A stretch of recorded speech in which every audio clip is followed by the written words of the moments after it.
नगरपरिषद आणि नगरपालिका निवडणुकीचा निकाल हा लागलेला आहे। खरं तर महाराष्ट्रातली ही निवडणूक अनेक वेगवेगळ्या कारणांनी चर्चेचा विषय ठरलेली होती। अनेक ठिकाणची राजकीय समीकरणं असतील, तिथले उमेदवार असतील, घडलेल्या घटना असतील, यामुळे या निवडणुका चर्चेचा विषय ठरलेल्या होत्या आणि त्यातीलच एक निवडणूक आहे ती म्हणजे लोहा नगरपरिषदेची निवडणूक। या निवडणुकीमध्ये देखील एक वेगळं समीकरण, एक वेगळं गणित आपल्याला पाहायला मिळालेलं होतं आणि त्यामुळे ही निवडणूक चर्चेचा विषय बनलेली आहे। इथं काय घडलेलं आहे तर अशोक चव्हाण यांच्या नेतृत्वामध्ये ही निवडणूक पार पडली आणि भाजपकडून एकाच कुटुंबातल्या 6 जणांना या ठिकाणी उमेदवारीही देण्यात आलेली आहे।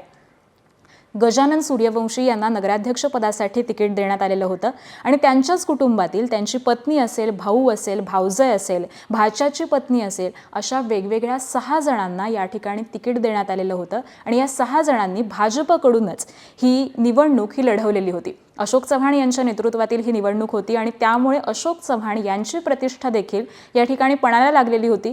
परंतु या घराणेशाहीला इथल्या स्थानिकांनी, मतदारांनी पूर्णपणे नाकारलेला आहे आणि या 6 जणांचा पराभव झालेला आहे। त्यामुळे अशोक चव्हाण यांच्यावरती ही नामुष्कीची वेळ आल्याचं बोललं जात आहे।